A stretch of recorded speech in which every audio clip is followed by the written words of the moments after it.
So good morning, everyone, and welcome to the first virtual Palo Summit on Venue. We've still got some people joining, but we expect to have around 115 attendees in the meeting today, and it's great to have you all with us. This morning, we'll be taking up with a meeting to listen, to learn, to input, and to participate, and also to have some fun. Hopefully, you had your packs in the post. I know that some of you are in far-flung places, and they're no doubt on their way. Just before I move on, I just want to say a couple of thank yous, actually. I want to say thank you to the entire Westcon team for your hard work and dedication, commitment and work ethic. You know, since I've been doing this role at Palo, it's been a fantastic journey. And we know that it's not always been easy. To Claudette and Simon, thanks very much for your participation today, giving up your valuable time to join the event. And also, I'm really pleased to have the PaloAlto DBMs on the call today. You know, again, we really appreciate your collaboration, your commitment, your support. You know, Westcon thanks you all. And then there's a final and special mention to the guys in my team, particularly Carmen, working with the venue team to pull this event together in time. To Peter, absolute rock star, and also to the central senior leadership team, Daniel, Renee, and David. So today we're going to run over and recap over some of the existing updates and provide you with some new ones. We've got some additional announcements, and we're going to explain, you know, what's in the pipeline for the future. We'll cover results, the strategy, the plan, initiatives, programs, the sharing of ideas, and a further fueling of growth for the future. We've had a really good year, guys. Really good year. Been really pleased, but we know we can do more. Just moving on to a bit of housekeeping. Look, we'll do our very best to keep to time. You have the opportunity to put some questions in the chat box on the right-hand side. We will endeavour to answer those at both the end of the first session before we break and at the end before we close. You know, we appreciate your interaction, your input, you know, so that we can have and improve together as a single team. And then finally, just moving on to the agenda, which you see in front of you, full agenda today. Renee, Claudette, and myself will take you up to the first break. There'll be an interactive game during that break. Once you've finished, please come back to the auditorium and log into your breakout session, either sales and marketing hosted by myself or pre-sales and technical hosted by Peter. We will run through with the guest speakers for a further hour. We will then take a further and second break. We'll dive into the interactive whiteboard session and panel discussion.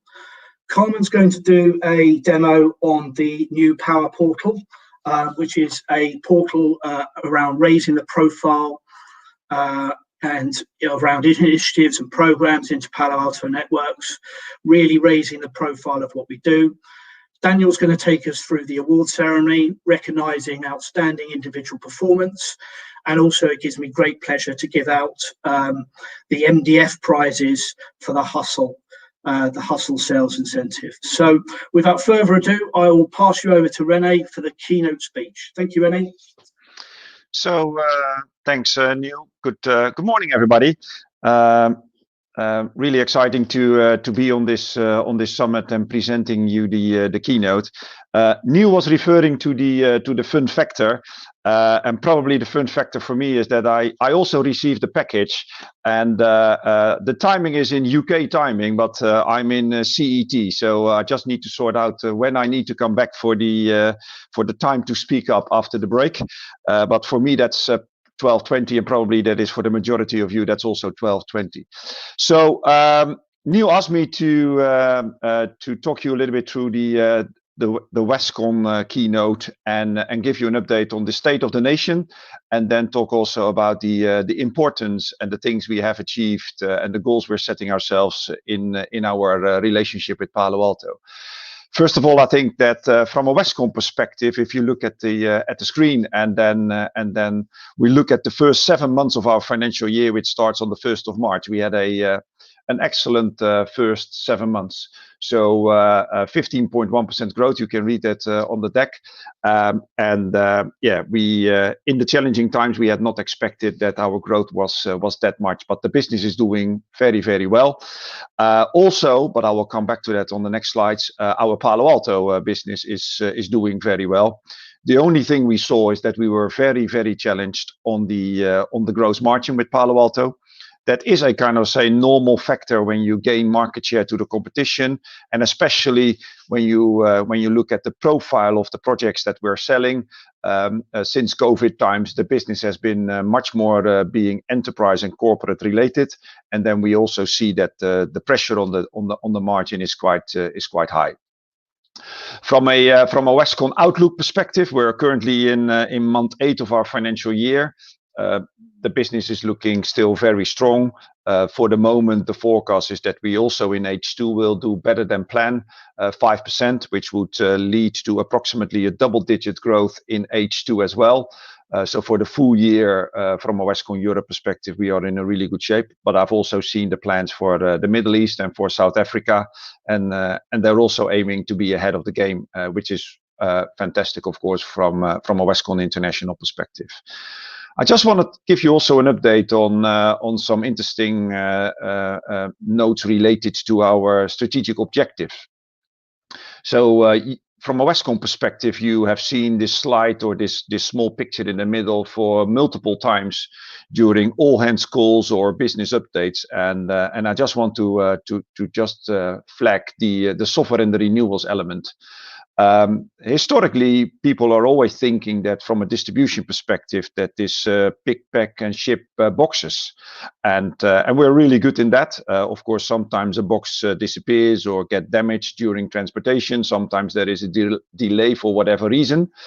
But I want to call out, and I think it's a very interesting one, that if you would combine our software year to date and our renewals business year to date, that 68% of our revenue is software license/renewals or tech refresh driven, and has nothing to do with moving a box around. Of course, some of the software is related and needs to be implemented or programmed on a box, so you still need a box. But where our hardware element 3 years ago was just close to 51%, it's currently far below the 50% barrier. It's around 32%. And then bearing in mind that from that 32%, a lot of that is still more in the collaboration and networking business than it is in the cybersecurity business. So very interesting to see that already 68% of our revenue is software related. We keep investing in resourcing because that is a journey that we absolutely need to focus on. I am personally a holy believer that if you put focus and dedication behind a vendor and about the KPIs that you want to drive together with that vendor, and that is from an EMEA perspective into the local sales organization, I think success will pay off. And definitely PaloAlto is probably the best example that we have. From an EMEA perspective, cybersecurity is 36% above plan. So if you would go to the left-hand side where we have shown 15.1% growth, but you now see that cybersecurity is 36% growth, it is just an amazing result year to date. We have seen that enterprise and corporate are much more successful in these COVID period or pandemic situation. SMB, the SMB business is really struggling at the moment, and we don't see quite a quick recovery. In the PaloAlto world, they call it the commercial section of the business. In other vendors, they call it the long tail. But that long tail is really struggling. And during summertime, we saw that if you look at the specifics of the verticals of our market, that from March till May, governmental spend was enormous. The first, let's say, reaction on the pandemic situation, IT spend was quite high. We saw a slowdown in governmental spend in the July-August timeframe, but September and also the outlook for October is showing quite a huge number of governmental projects, which are absolutely important for both PaloAlto and for Westcon. You can go to the next slide.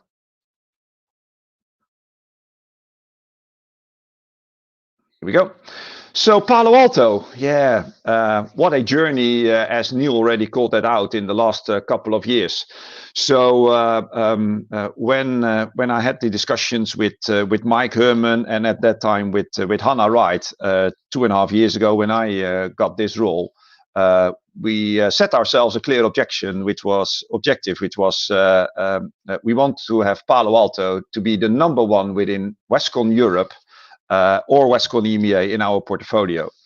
And I'm really pleased to announce that you can see that in the graph below is PaloAlto is the blue line that goes, let's say, to the number one position. This is the second quarter in a row where PaloAlto is our number one vendor in Westcon in Europe. And I'm really pleased with that. And I want to thank all the Westcon people for contributing to that result. But yeah, it is so important that we are dealing with this on a team sport basis. So together with the PaloAlto team, so all the PaloAlto people on this call, thank you very much for all your contribution, because for the second quarter in a row, PaloAlto is our largest vendor. It is also our fastest growing vendor. And if you look at the growth year over year in H1, where we grew together with PaloAlto 71%, we're clearly growing very, very fast. But also what we can see from our market share, we're outperforming also the competition and doing really great. And that is related to that dedicated team. I call that out. It is so important. And as PaloAlto, not only in the last 2 quarters, but in the last 3 years, is so important in our go-to-market strategy. We want to understand what are the drivers of PaloAlto, where do they put their focus, what are their KPIs, and we want to align to those KPIs and then be successful or successfuler than the competition together. And you have seen in the package, if you have already received the package for this virtual summit, also that David Grant is supporting the business between PaloAlto and Westcon enormously.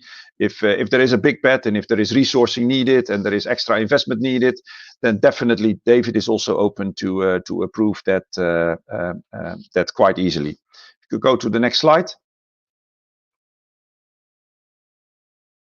Yeah. So in our relationships, I think there are a couple of call outs that are quite crucial. I'm not going to call out bullet point 1 again, because I've also reiterated that already a couple of times. But what is crucial, I think, in our future success with PaloAlto is that we also look at the services portfolio that we can drive. And that could either be services that are coming from the PaloAlto services organization or from PaloAlto themselves. So we need to be really focused on driving that. But we also have our own unique strengths in our relationship from a services perspective. So when we launched the new way of working for Westcon, we also started the technical communities, and we brought in especially the trainers, the academy, into our local sales organization, and we are creating these local tech communities. Because it's so crucial, the technology is becoming much more complex. Always when you sell a solution, you're focused on the business outcome, and probably the business outcome is then related at multiple technologies that should be integrated or should be going to the cloud, either a hybrid or a private or a public cloud. And that means that technical expertise is really crucial. And historically, Westcon has always been organized in a sales organization and a separate services organization. And I've always been a supporter of bringing them all together, where you could drive in one local team with your local PaloAlto contacts, with your local resellers into the local end user base, that we can drive services as well. And that is a huge opportunity. And I think when we brought them together, I think we already see the first benefits. So driving services is crucial. One of the requests that we had from PaloAlto, if they compare us with the competition, is that we didn't have a SOC offering, or we don't have a SOC offering. And I'm really pleased to not announce the name of the SOC offering that we have chosen, but probably in the next 2 weeks, we will do a huge announcement, a large announcement into the market about our SOC offering. So I think that is a really nice add-on to our proposition together with PaloAlto. The other bit, and it's clear also in our objectives and in our goals and priorities for the next couple of years, is intelligent demand. Data-driven is crucial. And for that, we have run already a couple of big projects on the back of what you have seen in the front, which is partner segmentation, customer segmentation, and also focused on verticals. From a Westcon perspective, we have introduced the NGS as a proposition, and NGS, the next generation solutions, is really focused on that partner segmentation, customer segmentation, and going after the real opportunity. You know, I don't believe that sending out an email blast to 10,000 customers make any sense, and that the responses from that customer base or that end user base that we're trying to get attracted to the PaloAlto products is making any sense. I think if we can really identify what is the real benefit for a customer, if you want to talk about SASE, if he wants to secure the cloud, if he wants to talk about Cortex and wants to have a proposition about endpoint protection, I think it is really crucial that we then identify the real list of end users or the real list of partners that are really focused and can bring value for that particular PaloAlto proposition. So when we talk about CloudGenix and the SD-WAN, it would be a really good if we go to Germany and we say these 15 partners and these 540 end users, that's the community that we need to attack. And I really believe that we are unique in identifying the right end user and the right partner for PaloAlto. So that is really crucial, that intelligent demand. If you go to the next slide. So in general, I have a big bet going on with Mr. Thompson. And that big bet is the magic 3. And what do I mean by the magic 3? So I challenged Neil for this financial year to say, well, it's really great that our overall EMEA market share went up from 23% to 27%. But that's still not good enough. So it needs to start with a 3. So 30% growth is needed to get to 30% market share. And if we achieve that, we will deliver a 300 million plus business case for in this financial year of PaloAlto. That is the bet that I have with Neil.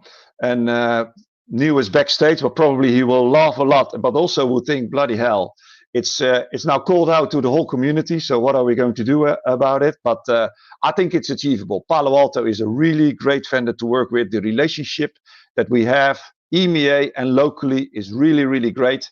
We have the opportunity to grow with this vendor and to grow further. So definitely they will hold that number 1 position, because there's not any other vendor in our portfolio that is growing that fast. One of the things that we have developed together with PaloAlto is this KPI dashboard, which is great. It's great. It's giving us great visibility into the business case. But what is even more important is that we also align that KPI dashboard with the KPIs that PaloAlto is setting themselves, but also setting the community that they work with. So I would really urge you to look at that KPI dashboard, look into the KPIs, where is your business versus the KPI dashboard. It's really great. I said it on my previous slide. Adding services and NGS is something that we clearly need to do. It is a unique selling point. And why is it so important? It's important for PaloAlto, but it's also important to do that because we want to be different from the competition. If we are in a project just head-to-head with a next generation firewall solution, and it's only about the firewall solution, the box and some software, we get into this margin discussion about discount, and we want to stay away from that.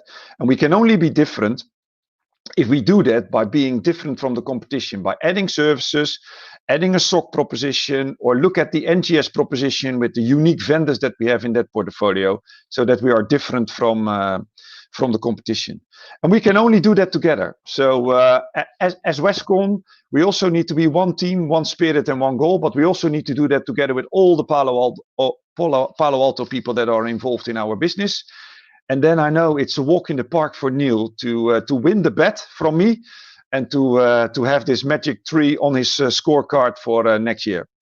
With that, I'm going to say thank you for listening to me. Hopefully it was an interesting conversation. I'm really pleased to have Claudette on the call. So Claudette, over to you. Thank you, René. I want to know what Neil wins though for this bet. So that will be interesting. Good morning, Westcon. Thank you so much for the invite to your summit. I'm really pleased to be here.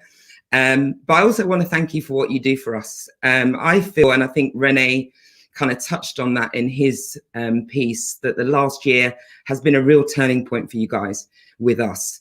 The engagement, the hard work that you guys are putting in, the deals that we are landing together, you know, moving to multiple over $1 million deals is amazing. But also the late nights that you guys put in for us, especially at quarter end. We appreciate it. We know it's hard, but we do really appreciate it. And, you know, I'm excited to see a lot of the new initiatives that you're bringing to fore as well. Things like the circuit, which for me starts to help differentiate your business in terms of what you do for us. Next slide, please.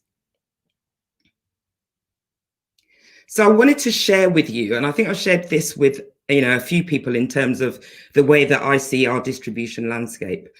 And for me, it's about value, but not just value for us as PaloAlto Networks, but value for you as a distributor for us.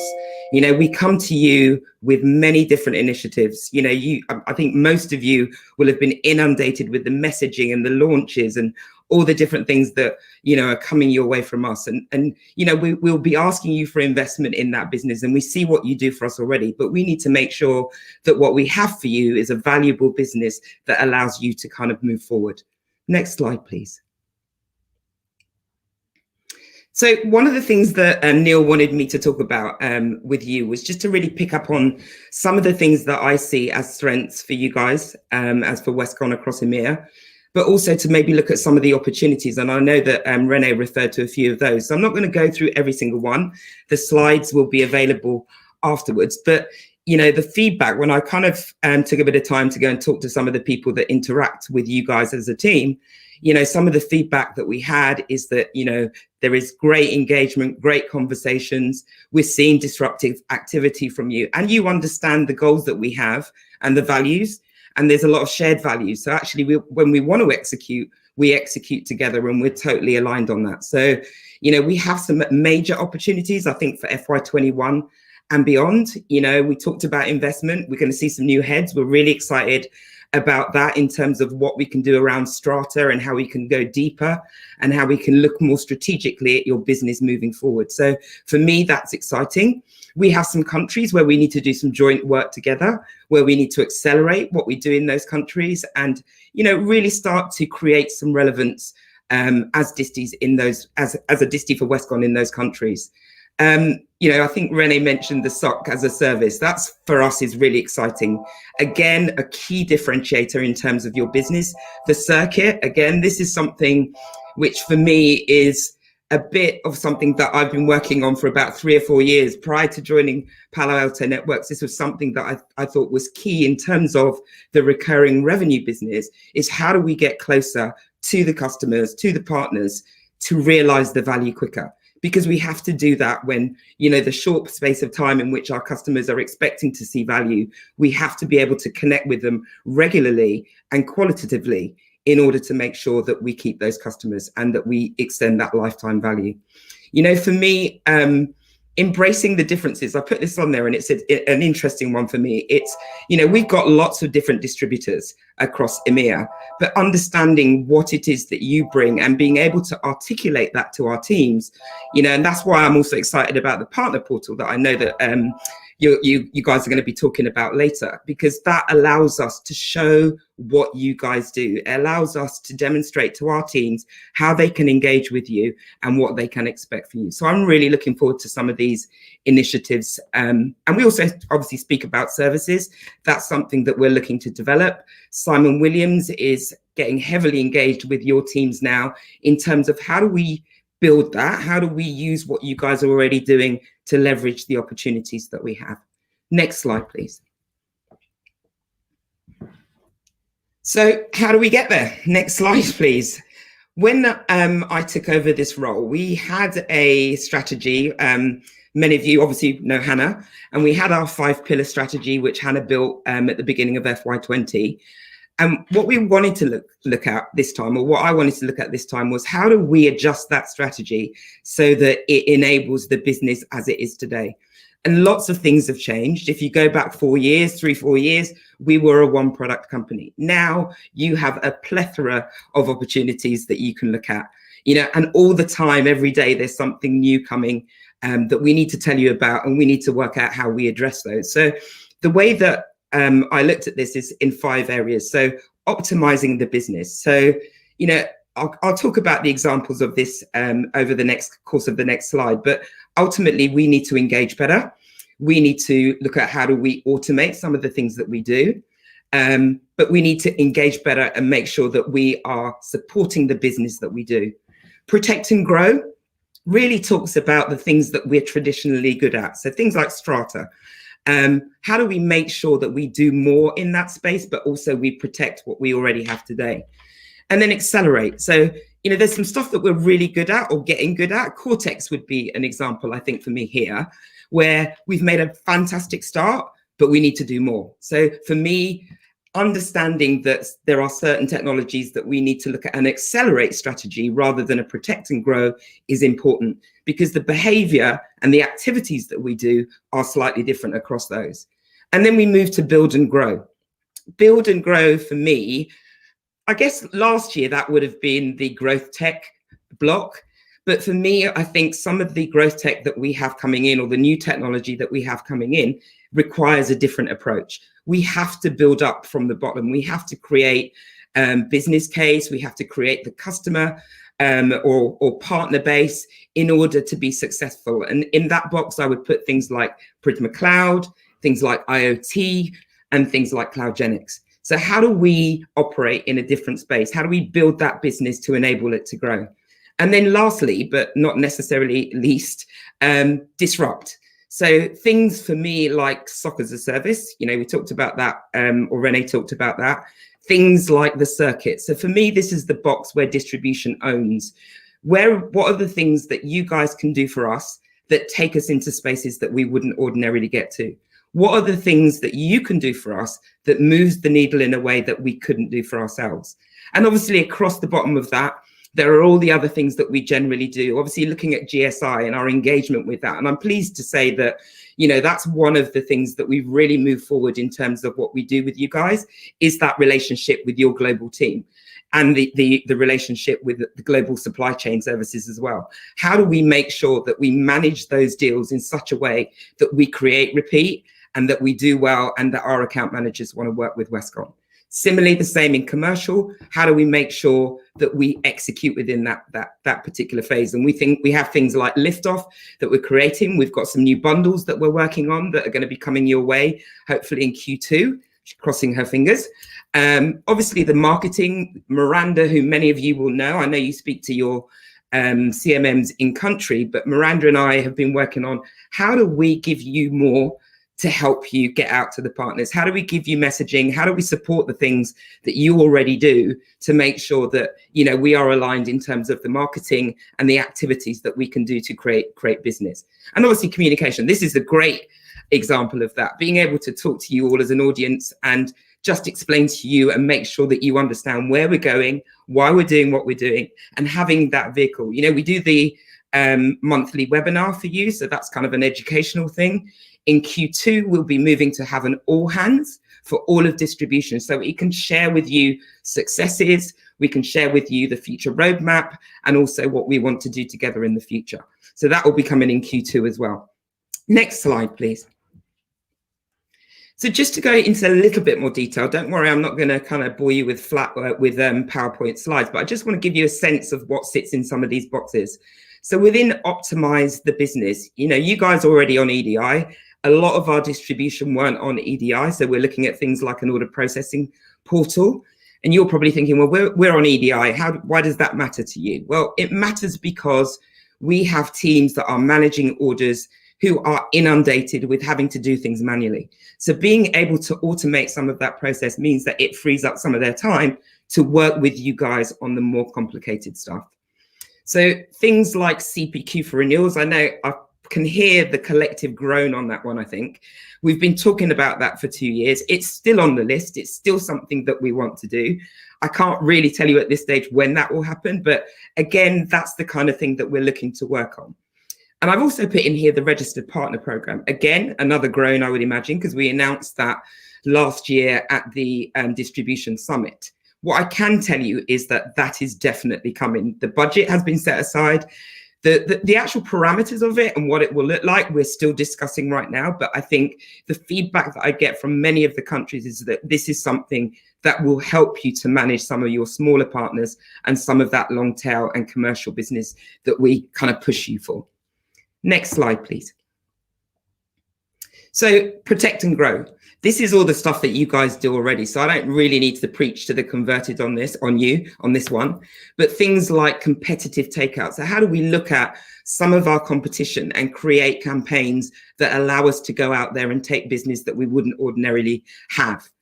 Life cycle management. So again, the circuit, how do we embed that into making sure that we continue to expand the business and work with our existing partners and customers? So I think, a little while back, our focus was definitely on net new end users, and it still is. But ultimately, we have much more to offer to those partners that we've already sold to. So churning the base, expanding the opportunity are really, really key in terms of what we do moving forward into FY21.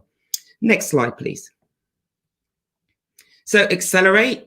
I've seen some amazing activity that you guys are doing around Cortex, and you have some great support from our Cortex team. I think North is really lucky. They have Peter, but I think Peter Van Schaik helps us across the piece. So, some of the activity that I'm seeing there will drive this accelerate motion that we talk about here, but making sure that we are completely aligned with the go-to-market message, making sure that whatever activity is coming out of those go-to-markets becomes distribution focused, something that you can engage in and start to accelerate your business within this space. Next slide, please. So build and grow. Now, this one's an interesting for me because I think when we came to you and talked to you about Prisma Cloud, we kind of gave you a target and we walked away and then came back and wondered why we hadn't really done much. So part of this slide in Build and Grow and around Prisma Cloud, for instance, is about what more we can do for you, helping you understand which partners you should be targeting. What vendors would a typical partner be carrying that is on that cloud journey, and how do we help educate you around not just Prisma Cloud, but also the cloud story and the cloud native story. So maybe working with you in terms of the enablement. We have just launched Beacon, which is our new platform for enablement, and there is a program built around that called Amplify. I will be sending some links out shortly to you for you to have a look at that. But we've got some really exciting sales kits that you can use, whiteboarding, short videos that you can use to get yourself skilled up and to work with your partners in terms of some of these things. Cloudgenics and IoT, really exciting things on the horizon for us. And I think things that Westcon can really align with. Cloudgenics will be in the Next Wave program, fingers crossed, in November. That's the date that we're working to. And I think that will enable us to kind of have a better hold on that business, because it is a little bit complex at the minute, but it allows us at that point to really move forward with that opportunity. And also at the same time, talk to you guys about what will you do around IoT? What's the exciting opportunity for you within that, and how do we support that and move it forward? Next slide, please. So disrupt. I talked a little bit about this. For me, this is the piece that allows us to look beyond FY21, right? We all know, well, hopefully we all know what our targets are for FY21, right? But what do we do beyond that? What does distribution need to look like in FY22, FY23? How do we need to adjust what we do in order to capture the opportunity that's coming down the line? You've seen things where your business is probably being squeezed by the likes of, AWS, Google, and what the partner wants to do with those platforms. So how do we expand our opportunity in what is a squeezing space? And that's what this talks to. So SOC as a service, how does that help us create more opportunity? Expanding the financial services that you offer to enable us to capture opportunity again. And for me, your global supply chain services is definitely a best in class. Being able to engage with your guys in that team who understand the technicalities, the difficulties of shipping into certain countries, understanding the taxes, understanding what needs to be done in order to get a piece of Palo Alto Networks kit from A to B is second to none. So for me, that's a really good piece that we can start to leverage across certainly the GSI and the larger engagements that we have. We also launched with you guys the stocking model. I mean, we're doing the pilot with you guys at the moment, and we need to kind of work on how we make that better. But I think that definitely creates an opportunity to disrupt against some of our, I'm not going to mention competitor names, but some of our competitors in the field. You know, we've got a bit of work to do in terms of our MSSP program. You know, it's clunky. You know, we don't really have much to offer in terms of that, but it's something that's being looked at. So I really see that as a big opportunity for us to leverage as well. But for me, disrupt is about what you guys can do that differentiates you, but also allows us to go somewhere that we can't go today. Next slide, please. So these are some of the tactics, I guess, when I'm looking at what I need to do every day. How do I make it better for you guys and make it easier for you to do what you do? Well, first of all, a stable distribution landscape. I made a commitment to Neil, Renee, all of your team in terms of what our distribution landscape will look like. What I want to do is make sure that we have value, that you guys can make money. You know, I know I've had a lot of conversations on various QBRs about margin. These are things that we are looking at. And in order to make sure that we create the stability, we can't be over distributed. So, you know, any decisions we make will be made and well thought through, and you will be involved in that process. So for me, you know, that's the first part of what we need to do. Driving automation. You know, we talked about CPQ for renewals, we talked about the order processing tool, but what else can we do? You know, there's little things that we've changed. So things like allowing your administrators to access the price list. Sounds silly, right? But, you know, we were sending out emails to everybody and hoping it was getting to everyone. Now you can access it through the partner portal with an admin login. So, you know, small steps, but ultimately this is part of the journey that we're on. You know, I'm going to shift to partner categorization, because one of the things that we talked about is specialization of partners and looking at them differently. So, you know, if we have a Cortex partner and that's all they want to do with us, is it really necessary to have them skip through all the strata hoops in order to get to that piece? Again, that's something that's coming. I can't give you a date at the moment, but I can tell you that that will probably be within the next 6 months. So that's something I think that allows us to get really granular with our partners and adjust our behavior based on what they can actually do with you and with us. And this is a bit of a stuck record for me, the partner journey. People, I think when I go on about the partner journey, for me, this is really key because you guys have invested a lot of time, a lot of effort in terms of bringing on partners. We're quite stringent in terms of the way that we look at those partners and whether we accept them into the program. So we need to make sure that we are taking them on a journey, but we can map that journey out, understand where they are today, where do we want to take them to, and what are the milestones in between that we need to align to make sure that they get there.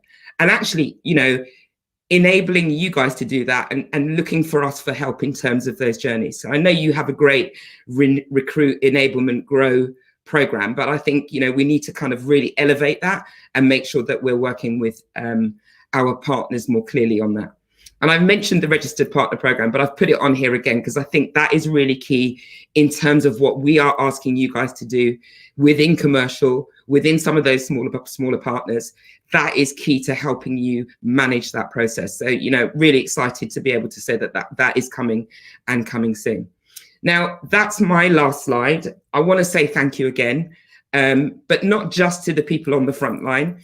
I know that there's lots of people behind the scenes who do an awful lot of work for us who don't generally get the Rockstar Awards, but I want them to be clear that we appreciate what is done there and we appreciate what you do for us.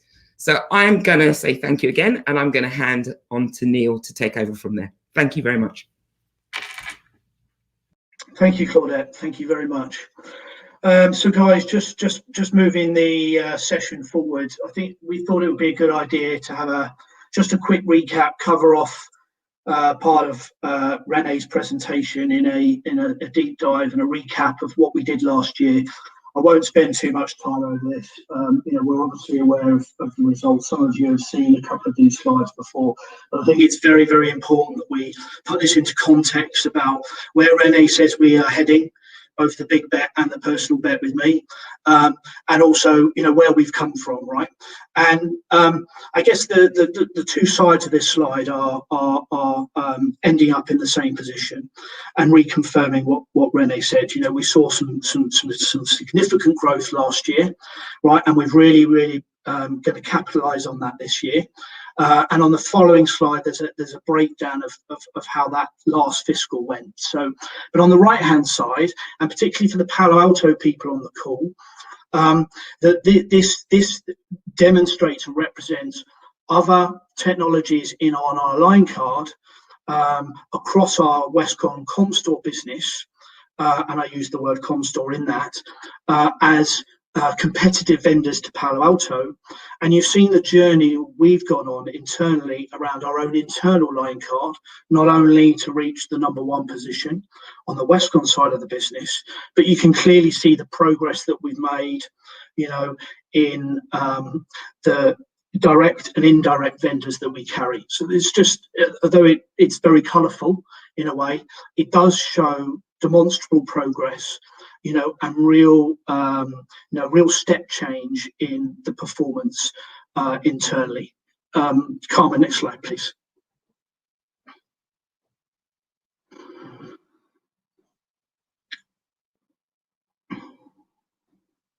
So as Carmen moves the slide forward, as you can see, I think we're using our own KPI initiative, our own KPI dashboard. We're measuring. And I think the key message in these presentations, particularly in the first session, is alignment. In the second session, the breakout sessions, we'll talk about adoption and execution. Claudette has quite clearly mentioned a number of things that we're already doing. How we profile them to PaloAlto, how we raise the profile of those, and they all underpin our strategy and plan moving forward. But as you can see, we had a very, very strong H2. There was some fantastic growth, some outstanding performances by the majority of the countries. And rather than to cover all ground, I think this just tees up FY 2021 in absolutely the right way. Both Rene and Claudette have mentioned the progress in the relationship. We are not perfect everywhere. We have improvements to make in most places, but we'll continue to strive to build on this momentum. As you can see, is when Peter joined the team, he's done a fantastic job on our growth technologies. Again, we've put some very aggressive growth targets in for FY 2021, but with the dedicated central resource, Peter's continual efforts in driving the teams and rolling out initiatives in our growth technologies, particularly on Cortex and Prisma, but also moving into IoT and Cloudgenics. We absolutely see, well, based on the acquisitions done by Palo, a massive opportunity for this year. So it's great to see the majority of the numbers going in an up right-hand side. Colin, next slide, please.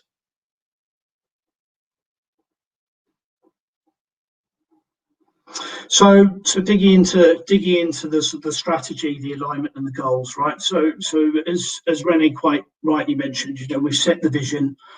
We want to be the best distributor that we can be. We want to be the #1 distributor. Of course we do, right? And we understand the competition landscape. We understand who we're up against. We understand, the efforts that are needed to continually strive to be better than we were last year. So we've decided that that we'll put in an aggressive growth target that will continue with the cornerstone activity and initiatives and programs that we run month on month. As Rene quite rightly says, 300 million is the ultimate target. That represents 33% growth. I'll go into another slide on that a little bit later. But this vision, goal, and strategic priority slide needs to be mapped into each country. All of you have worked very, very hard over the last month or so on your business plans. You've been on a number of intense QBRs and having to build your storyboard for the next year. But this is the template that we're going to use, guys. Right, we're absolutely going to adopt the new technology focus. We're actually going to continue ramping up awareness, education, and enablement. These are the cornerstone of what we do around our product management team, our sales teams, our marketing teams, and pre-sales team. We have a very, very talented group of people. And where our strength is, guys, as you know, is that we're a single community working together, you know, with a central team, you know, supporting, driving, building initiatives and programs for you to just do a better job in the marketplace. And that's what we'll continue to do. Next slide, please, Carmen. So this is, again, you know, very, very much like the business cadence or business planning cadence that, you know, you've been running locally, right? And this is our internal snapshot view, you know, of what we're going to be doing in EMEA, right? We've had a number of very, very strong, robust business plans back. We've had an agreement in principle with Claudette and the central team around the numbers. They're fairly baked in. What you'll see in a session a little bit later is, you know, how we're going to get there, some of the tools that are available for you to adopt and execute, those things that are readily available for you. Where do you find them? The things that we're working on in the pipeline, you know, what do we have in production? What can we get moving? But there's a huge amount, and some of it's already been mentioned, both for the Power Portal that's going to be launched into PaloAlto, to our newsletters, to talking points, to our teams, PaloAlto Teams box, is that we have some cornerstone initiatives that are already going to help you drive your business. The circuit that Claudette was one, Learning Lab is another. The uptake in our engagement around GSIs. We've got the commercial VIP club. So I'm going to cover them in slightly more detail in our sales and marketing breakout. We have so much available in the toolkit. We don't expect you to adopt it all, right? But we will be expecting, particularly the local subsidiaries and indeed the global account managers, who we're beginning to network with better, who we're beginning to collaborate with better, that we pick and identify 2 or 3 things in the toolkit in each of the work streams that are really going to make a demonstrable difference to our business moving forward. But having this visible to PaloAlto, having it visible to our partners is critical. And my team and our team's role is to make sure that we get you more self-sufficient, to have everything available at the touch of a button. And that frees up some of our team's time in order to drive additional programs, which I'll talk about a little bit later, touching on displacement, touching on the SOC, touching on the underpinning of the finance as a service, you know, touching on Blue Sky, our cloud platform, and of course, Orbit and our global customers. So we think we've got a really strong team with some great resources. We have to thank the senior leadership team, but we also have to thank the practice leaders on the call today for their continual investment in local, dedicated PaloAlto resources, because, you know, these guys have the knowledge, they have the value, they have the relationships locally, right? We have to continue to support those guys. But with us providing the framework and the structure in the way to go, and we really want to make sure that the PaloAlto guys on the call and the wider PaloAlto team understand exactly what we're doing as an overall business. I think some of the things we're doing are unkept secrets, and it's absolutely our number one priority to make sure that we shout from the rooftops about what we're actually doing here, because I think that's where, you know, sometimes the competition are better, and that's absolutely my number one priority. Carmen, next slide, please. If you can just click through a couple more times. Brilliant, thank you. Oh, just that one, perfect. And this is the waterfall slide for how we're going to get to the numbers that both Rennie and myself have committed to. Right, this is almost a tri-party agreement between myself, my team, the senior leadership team at Westcon, and PaloAlto Networks. Right, and how are we going to get there? What's the geographical split? Well, we don't necessarily need to go through those numbers now, but we absolutely need to capitalise on some of the things we're really good at. And GSIs and our global customers and the value that our global account directors on this call bring, right, we have managed to transform this part of our business. And that is thanks to better networking, better collaboration, better support, more bandwidth. You know, again, we absolutely believe, as well as PaloAlto being our big bet as a vendor, that our GSI or our global customers, and I've got an announcement to make in a minute, that our global customers is going to be our white space and where we can really capitalize on. And Peter Cooper in the breakout session later is going to talk to you about a best case on Verizon. And there's a very good case study there about how we've engaged, how we've improved, and how the numbers have grown. So we look forward to that. Geo expansion, look, Claudette has absolutely talked about openly and honestly in the partnership we have around stabilization of distribution, you know, and that we'll continue to look at places and where we can expand geographically. The senior leadership team are absolutely aware of, you know, where we want to play and what we want to do when the door is in fact open to us. And of course, as both Renee and Claudette have mentioned, and it's going to be a running theme throughout, is that, you know, where are we going to really make the difference in those growth numbers, right? We have a very strong, stable strata business. We've absolutely got to adopt, you know, some of these even newer technologies than Cortex and Prisma. We absolutely have to give those conversation guys, that sales training, the enablement to make sure you have the right tools to go and execute against IoT and CloudGenix, right? And we think that we have this, you know, with some additional effort, with some initiatives and programs in the pipeline, we can absolutely get to that 300 million, or I lose the bet. Common, next slide, thank you.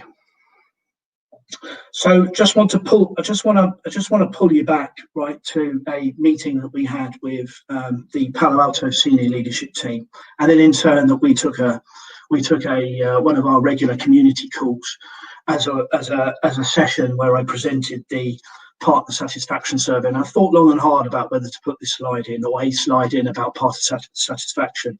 But actually, I think it's really important that as well as all the great stuff we're doing and the things that are in the pipeline, and that actually, you know, we have lots of great things to tell PaloAlto, which as a vendor team we need to do.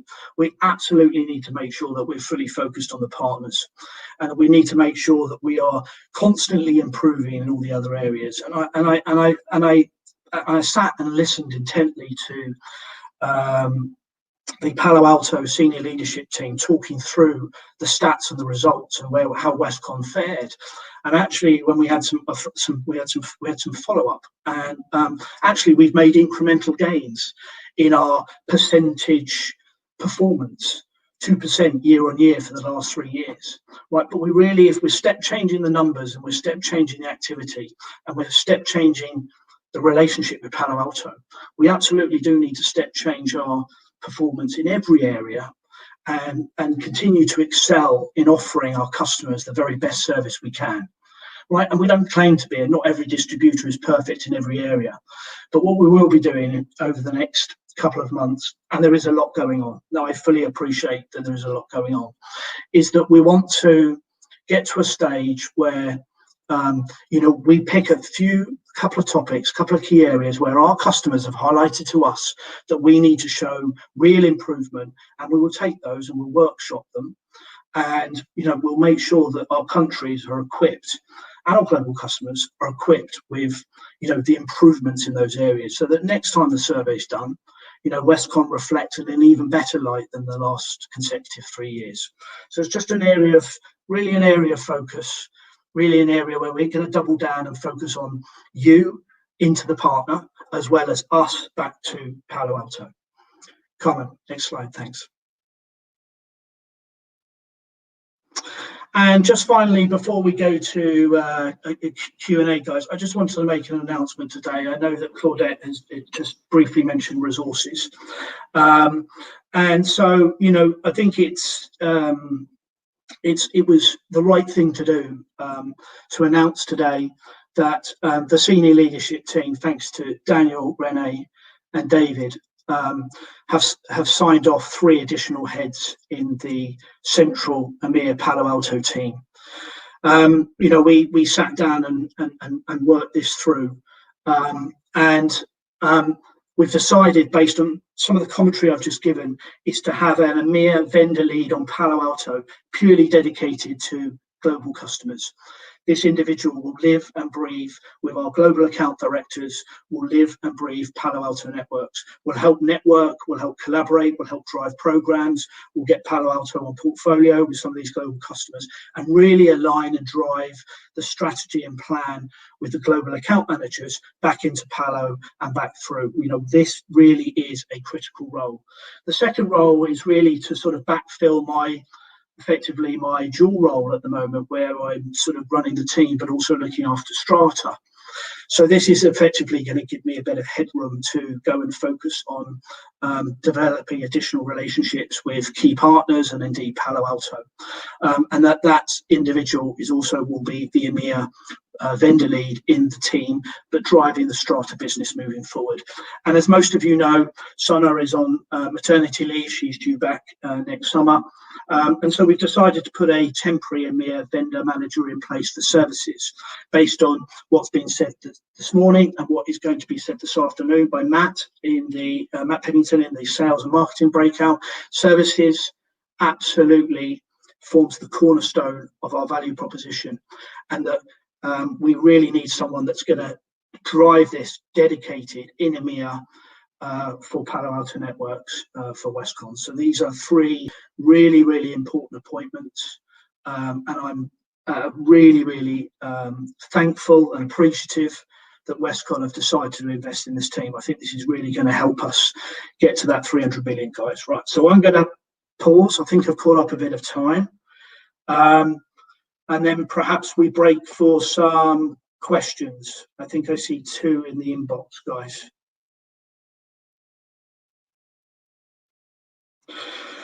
So, is that mentioned the SOC offering, a Westcon SOC offering, or working together as a third party? Right, as Renee has quite clearly said, we can't announce who it is. That kind of maybe gives the answer away, and maybe the question came in around the time the response was going. Matthew's going to take a little bit more of the detail this afternoon, but it is, I can confirm, a third-party offering.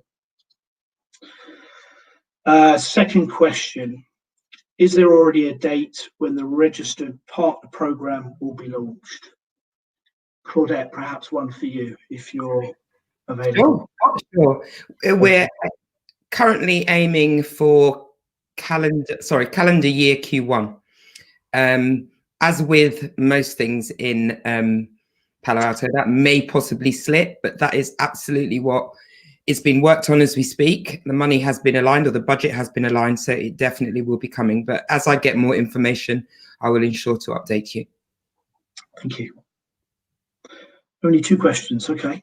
Right, so time for a break, guys, right? So as you can see on the screen, as I mentioned in my, opening welcome, there's a little interactive game. We'll have a 15-minute break, 12 to 15-minute break. By all means, play the game. There's a little prize that Carmen's going to give away.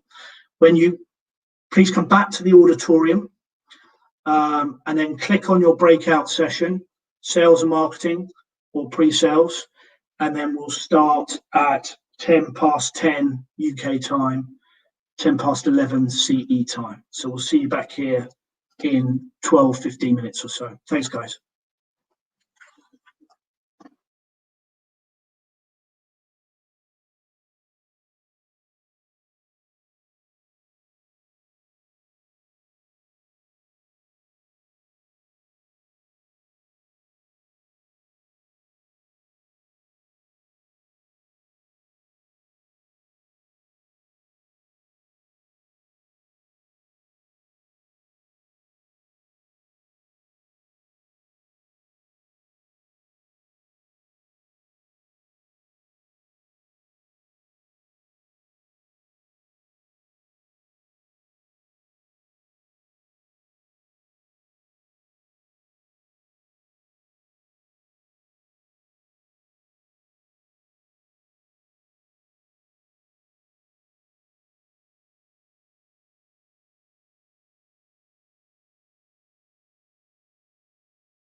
Hi everyone, welcome back to the last part and hopefully the most interactive and sort of fancy bit of our agenda.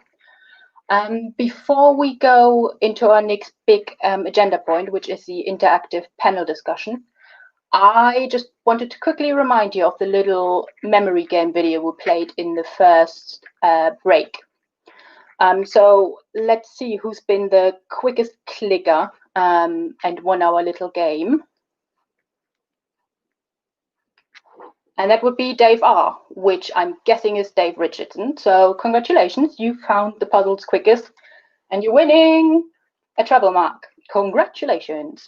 So we send that over to you. We already have your addresses and everything. Which brings us to our next agenda point, which is our interactive panel discussion.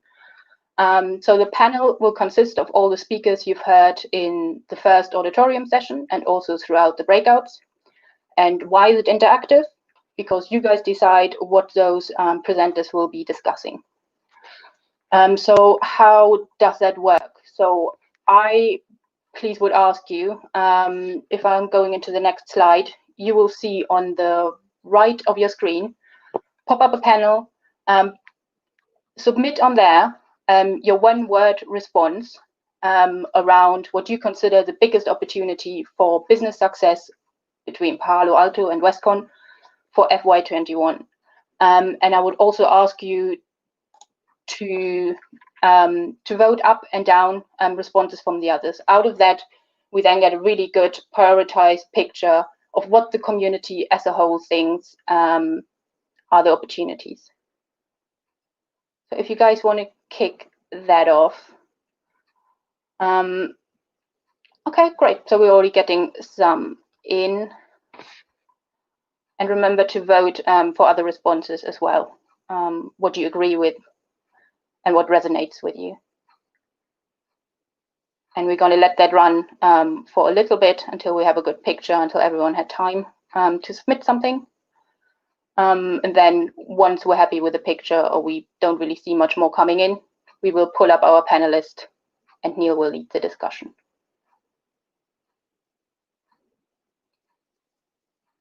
So cloud being really big, so that's really interesting. Mindset, demand, those are at the moment the three main ones. Commercial.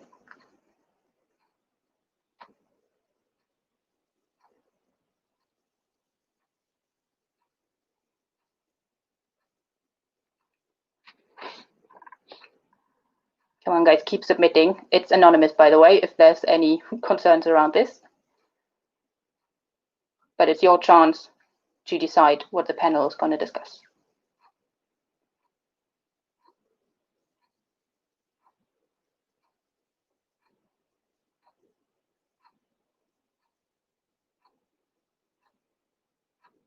Okay, maybe give it another 10 seconds or so. Do your last click, do your last submissions.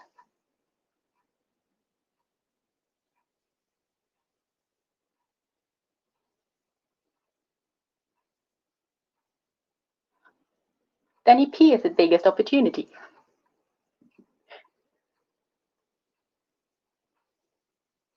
All right, I think if we stop this here, if the venue studio could start pulling up our panelist, I think we're starting to get a quite weighted picture, isn't it?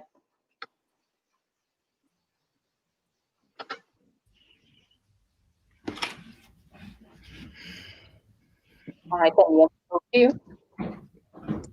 Yeah, no, thanks, Carmen. Yeah.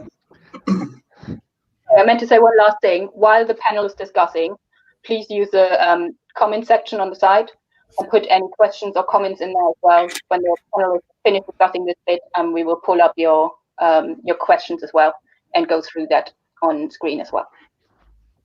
Sorry, done. All right, no, thanks, Carmen. Right, okay, so the objective here was to have an open panel discussion with all the experts on the left-hand side around what would be the biggest words or the words that we can see. So let's start with cloud. Maybe we take a balanced view from each side of the each side of the fence, a Westcon view and a PaloAlto view, perhaps on each of the three. Might be the best way to start. But if I just maybe kick off, and then we'll let this flow naturally. Is for those of you who are in the sales and marketing track, probably at a very, very high level, understand the plans, the roadmap, the steercos committee for the Westcon team around our plans to onboard PaloAlto onto our cloud marketplace. That would be naturally where I think we would start the conversation.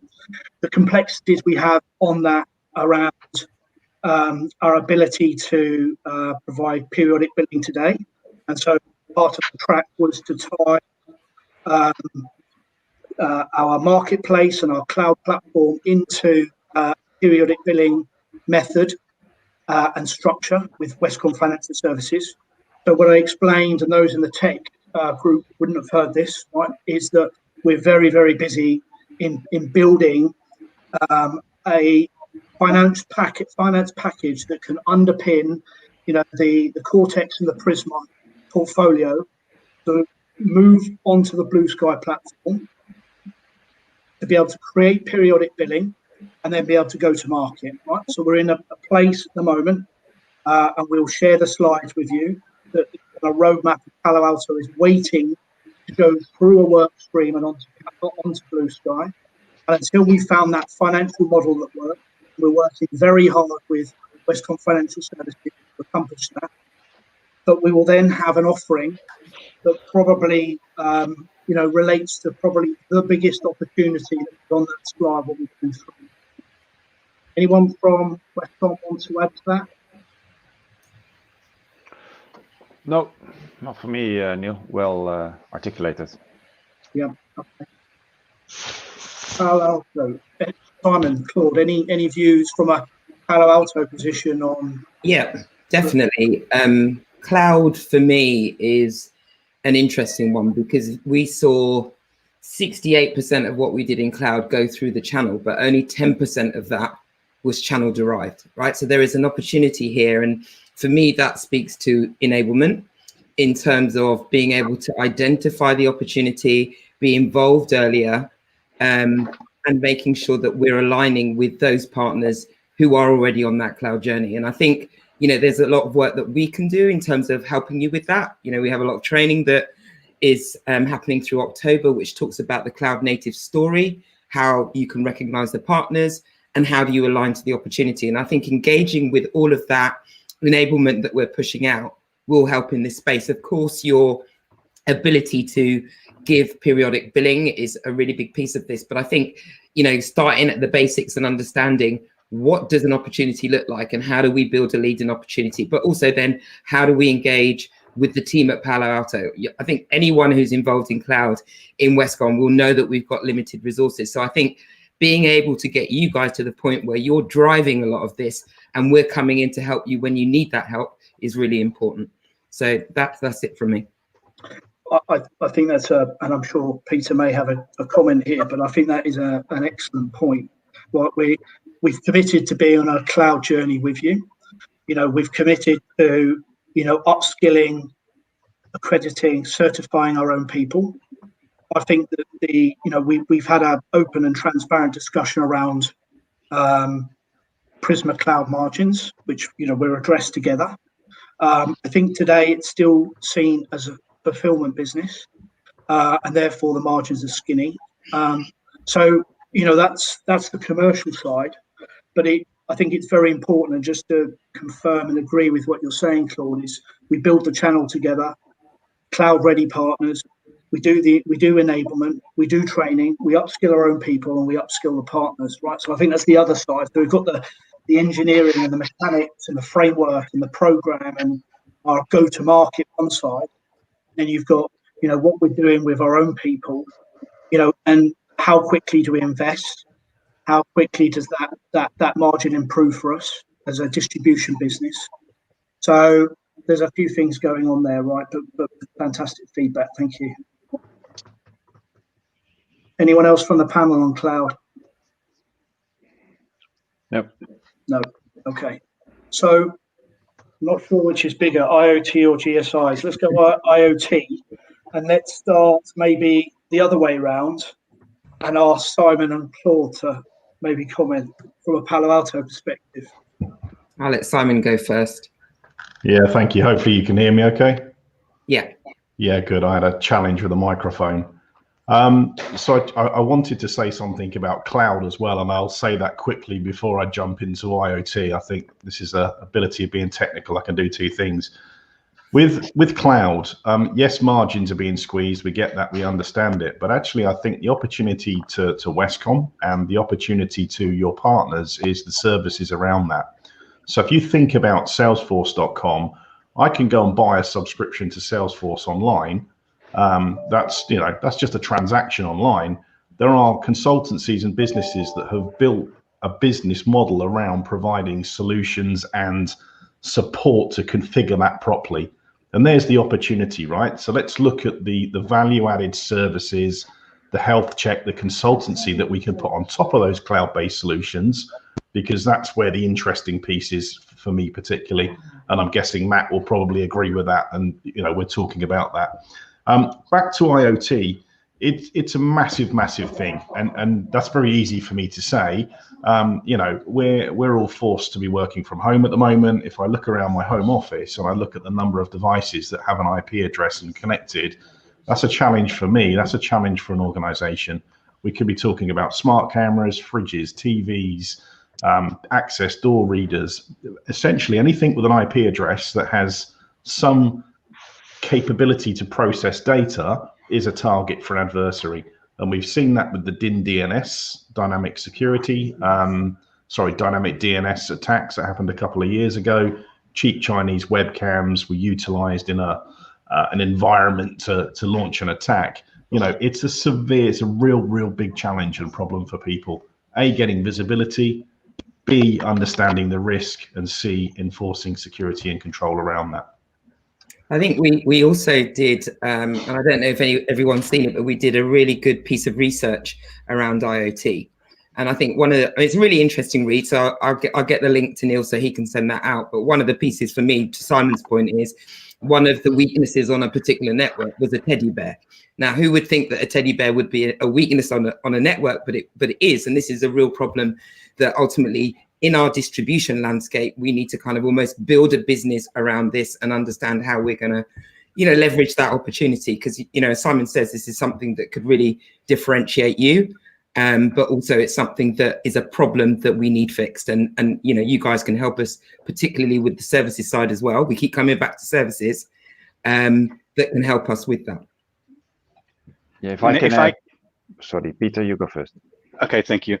So if I can indeed add from a Westcon perspective, the PaloAlto Networks portfolio is getting bigger and bigger. And we need to really define, I think, in country, who is taking responsibility of which area of the PaloAlto Networks portfolio. Because, for example, in this panel, we have Frederik. Well, Frederik responsible for the Benelux, but he can't take in all the knowledge of every single area in depth. So therefore, really important to define in country, okay, who's going to be the owner on the cloud side? Who's going to be the owner on the IoT side? And really define that so that you can go out and do the focused enablement and selling, which we need to be successful. Yeah, you're talking about product champions, aren't you? Right. So yeah, exactly. Almost taking our dedicated PaloAlto team at Westcon and then slicing it into specialism. And having that specialism aligned to you or growth technologies or up to Strata, new heads, or currently me, right? And have that specialism within each of the country teams. Yeah, I think that's a great idea. And then finally, before we go on to GSIs, I think there's probably the other one. Is that Simon, Claudette, we've committed to that enablement side. It's around building sales guides, playbooks. It's about, still not sure whether we're fully equipped with all the IoT messaging, right? We know how big the market is, but I'm not sure we're fully equipped as a sales team, right? So there's something that we committed in the last business review, that we would arm the guys with the material. A lot is already posted, but continually update that material to give our guys the knowledge, tie in Peter's comment around the specialism, and really drive product champions into this particular space, right? And it's just one of many. But your business intelligence capabilities is going to help us in these areas, isn't it? Yeah, it is. Yeah. CloudGenix is a very good example. But yeah, our data sets, our data analysis, I think will absolutely help us, right? So yeah, good point. Neil, René here. Before you move to the GSIs, I just wanted to call out. Sometimes we have creative sessions with the leadership team, and then we use all our, let's say, brain power and horsepower to talk about what is next from an investment perspective. So I just wanted to give you a flavor of that, which is that we are since 2 months discussing a big bet for our next financial year, which is around 5G and IoT. Yeah, so 5G technology and IoT is definitely something not only related to the cloud, but just in general, an area where I think with the rollout of 5G in let's call it Europe or EMEA, which could give us a huge opportunities where we definitely need the technology as well from PaloAlto in positioning that. So I just wanted to give you a heads up on that one. We at a leadership level, we are thinking about 5G and IoT quite hardly, and we also think about then bringing that expertise in. Could either be via an acquisition or via just getting people out of the market. But we don't have any 5G expertise in our current organization, so we need to leverage that by either taking guys out of the market or maybe looking at a possible acquisition. I just wanted to give you a flavor of our thoughts for next year. Brilliant. Thanks, René. Can I just pick up on the services piece as well, just in response to the point that Simon was making? I think from my perspective, what's absolutely key for our overall channel is speed to market around services. What we are seeing exponential growth in the portfolio that Palo are bringing to market, and what we really need to recognize is we've got dedicated resources and are often first to market. That gives us a window of competitive advantage and hugely supports Palo with these rollouts. So if it is around cloud, if it is around ROT, we need to recognize that value, and that accompanies the challenge around the margin pressure. Our services business, as we all recognize, has much higher margins than the cloud licensing and subscription models. We need to recognize that and play to our strengths and continue to grow that capability from strength to strength. So thanks for Simon for making that connection for me. Okay, Carmen, we'll quickly cover GSIs, right, based on time.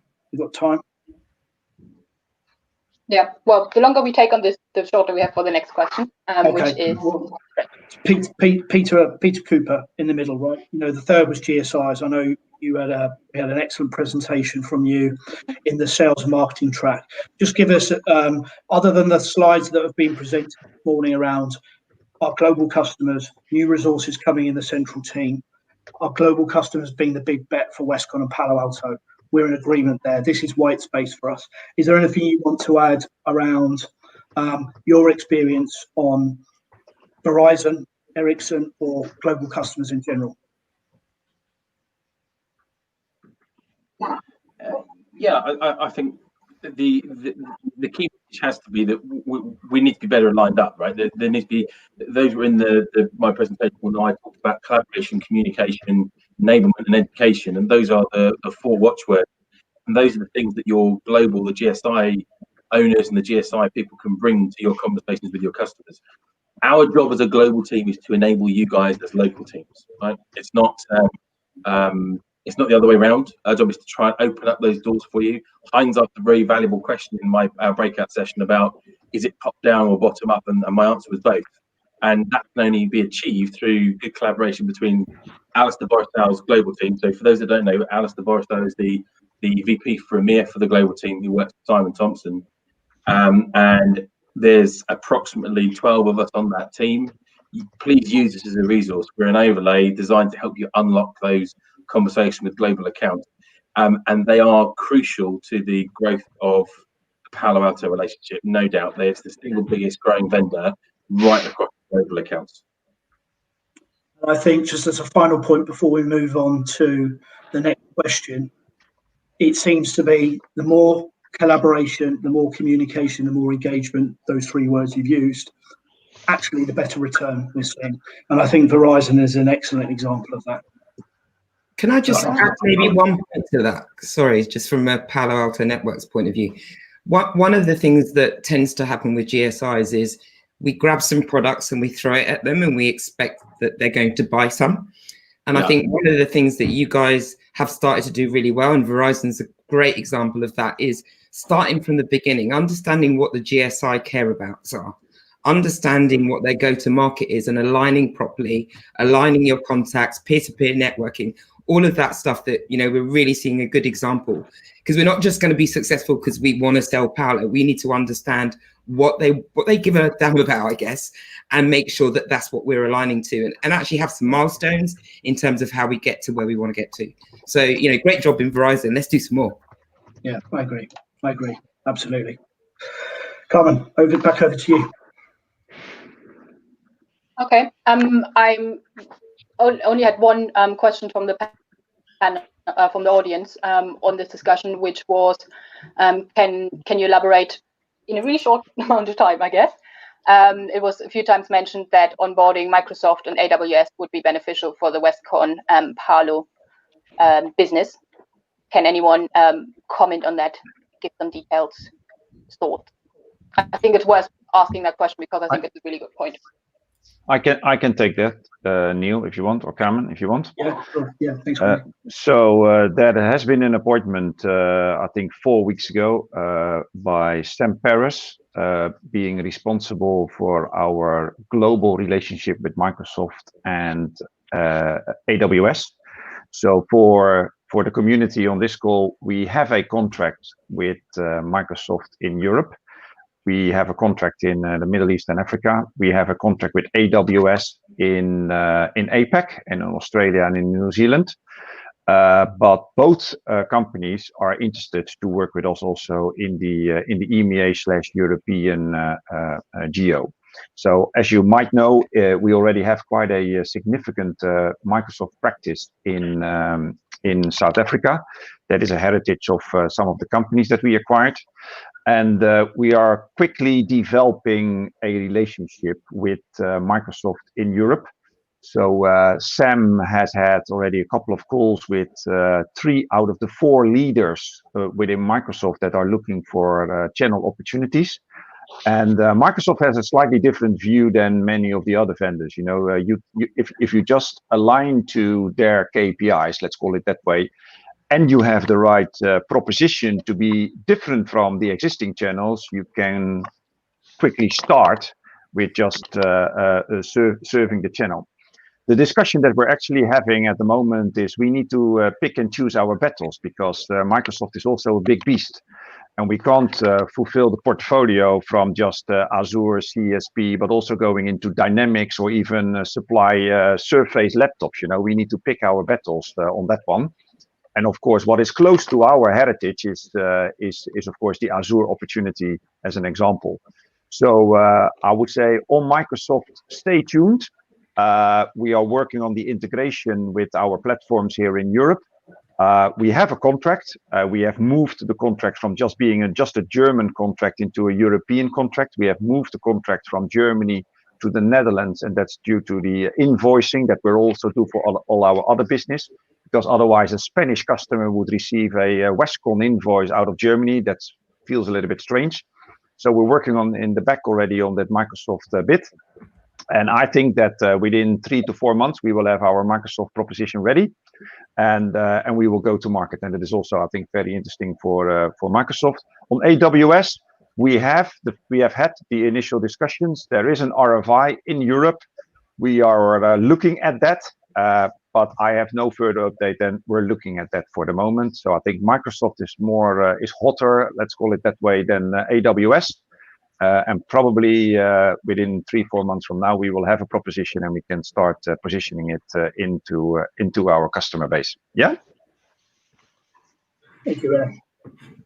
Excellent. Thank you. If I may, Neil, because I was off and then I got into the call and I saw in the comment box I saw a question about, is that mentioned SOC offering a Westcon SOC offering, or are we working with a third party? I do not know if that question was answered already.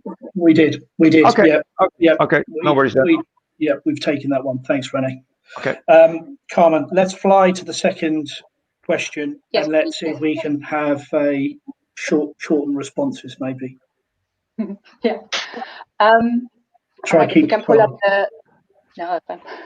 We can pull up the second question. So same procedure as with the last one. Everyone should know the game now. So if, again, in form of a one-word response, you can submit your thoughts around what you consider the biggest threat for FY21, and then vote other people's responses up and down.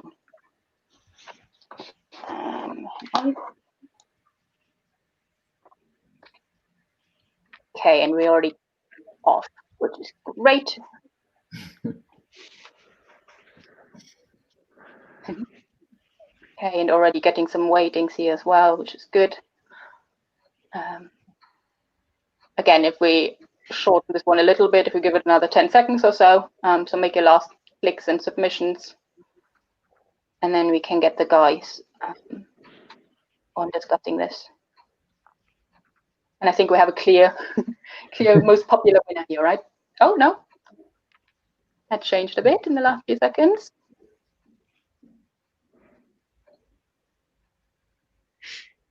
All right, Gab, maybe if we stop it here.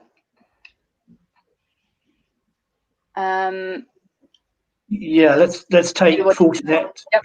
Fortinet competition and price, right? So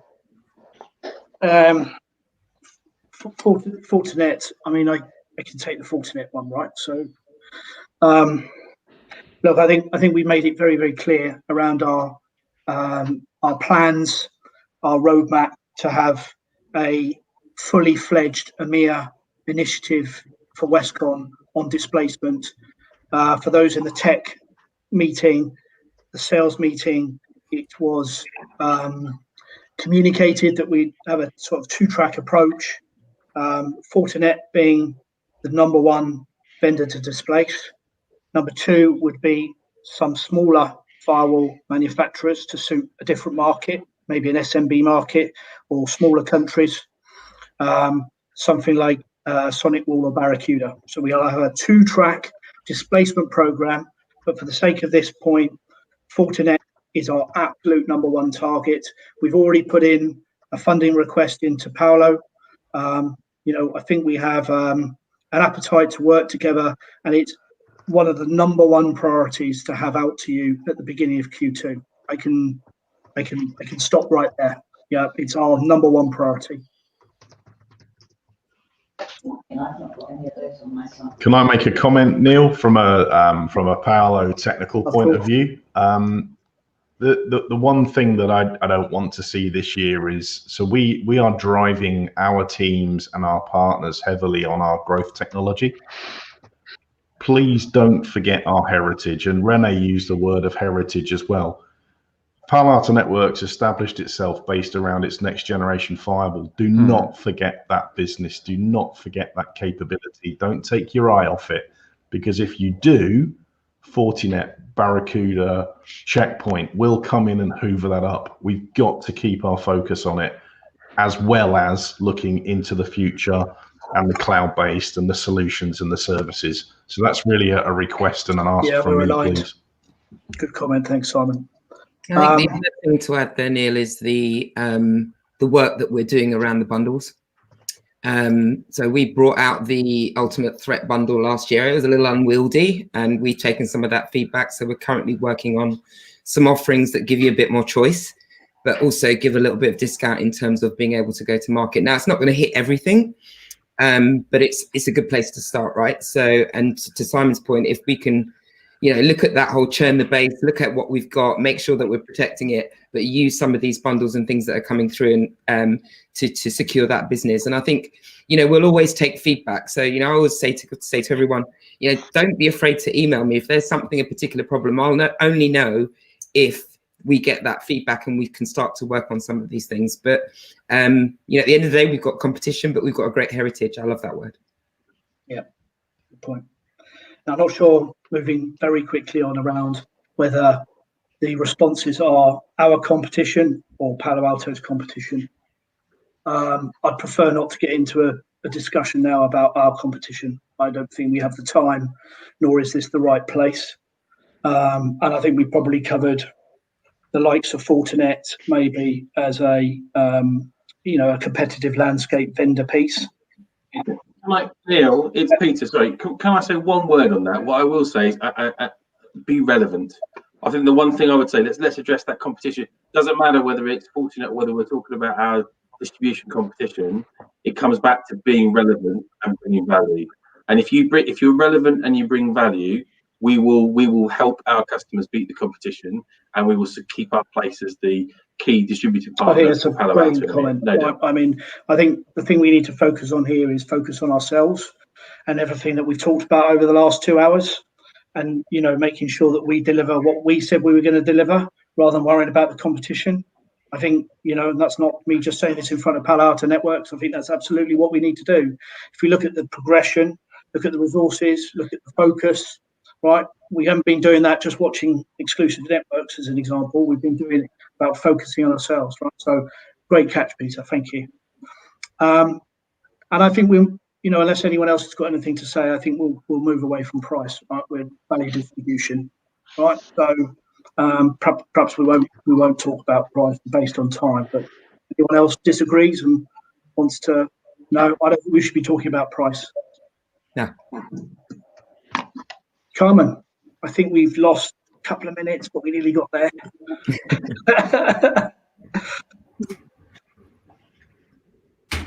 Hang on, just really quickly check the section. I don't see any questions. No,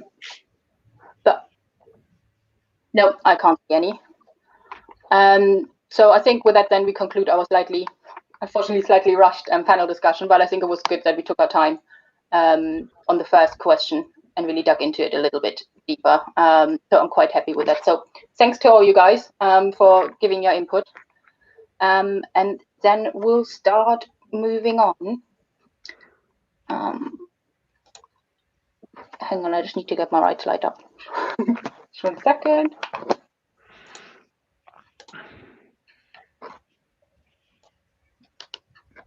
So the thing we want to talk about next, and we have mentioned it a couple of times during the call briefly, is our Palo Power Portal.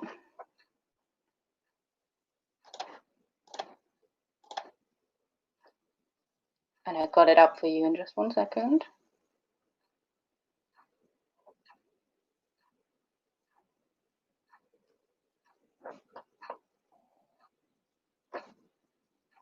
Yay, there we are. Okay, so there we are.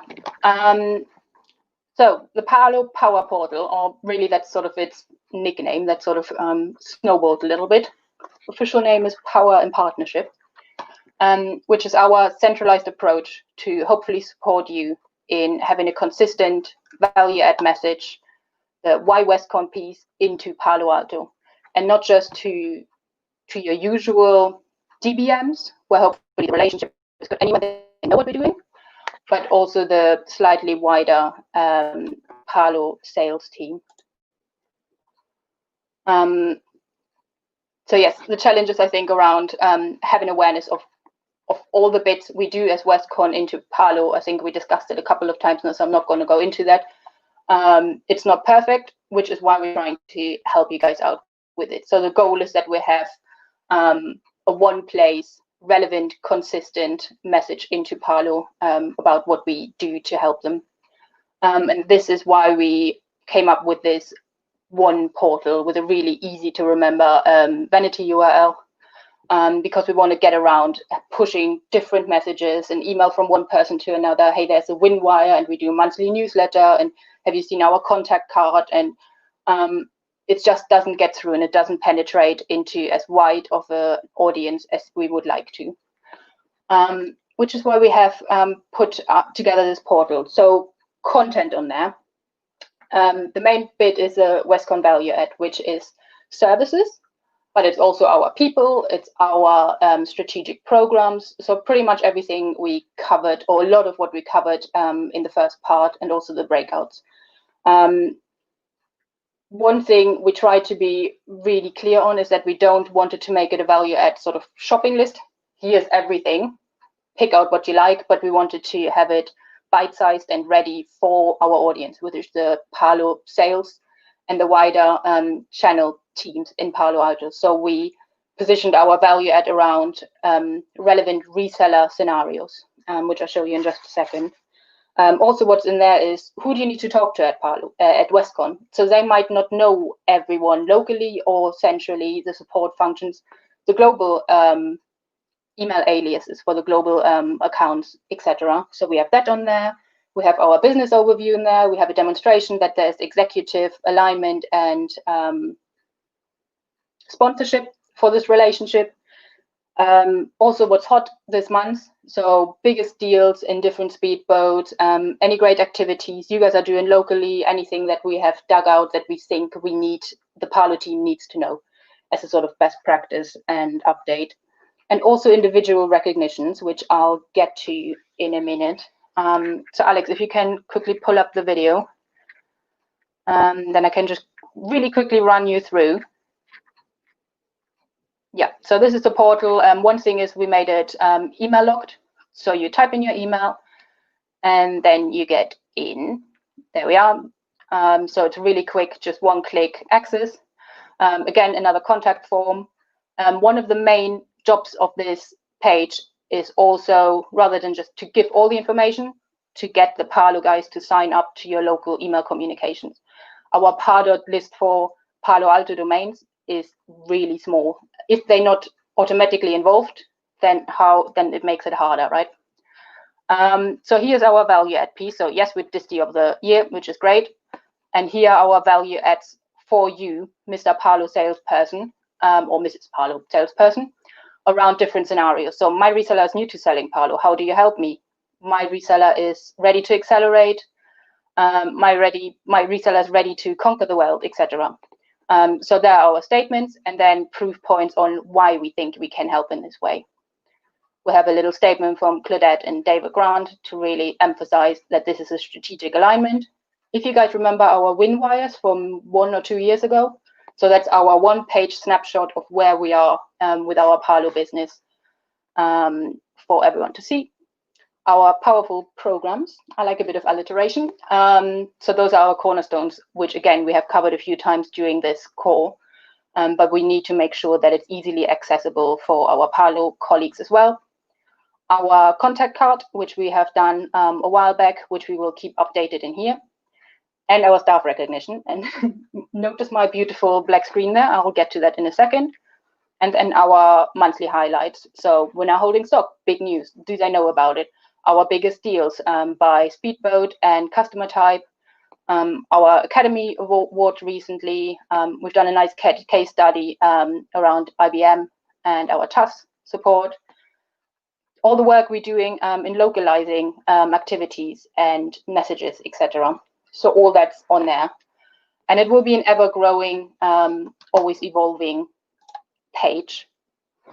So running out of time, I'm sorry. So just really quickly, it's great that it's there, but how are the guys going to find it, right? So we're launching it properly next week.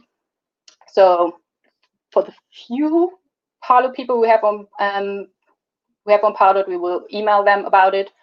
Claudette gave us her support that she will drive us into the Palo business from a central perspective as well.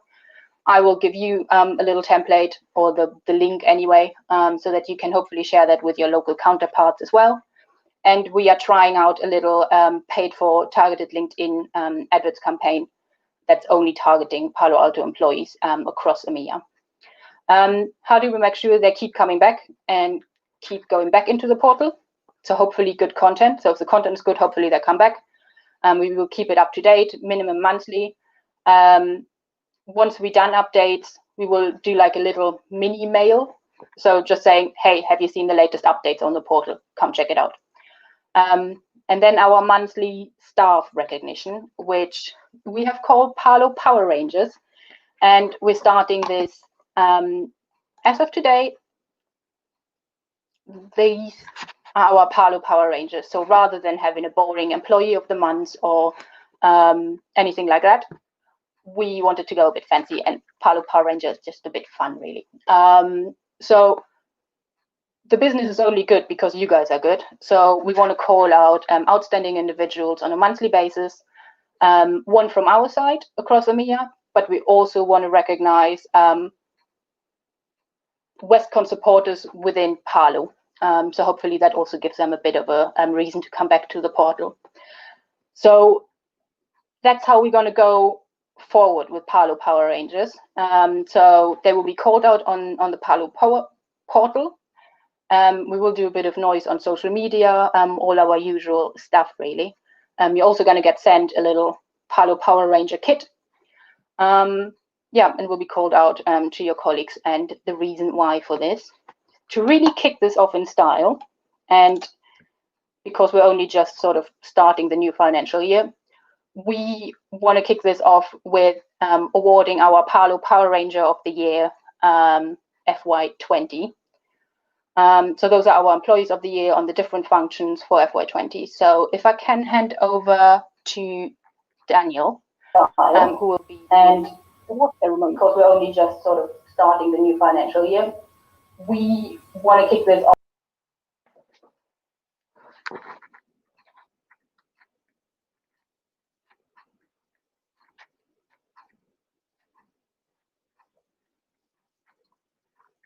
So my audio for Daniel just came through a bit funny.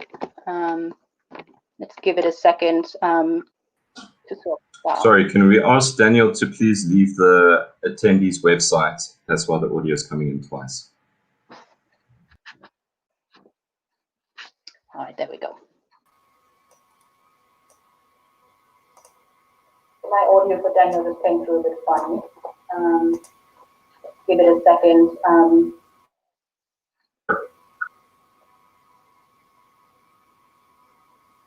Hello, could you Yes, hear me? Hello? Perfect. Yeah? Hey, Daniel. It's good because I couldn't hear you. So let me check that very quick.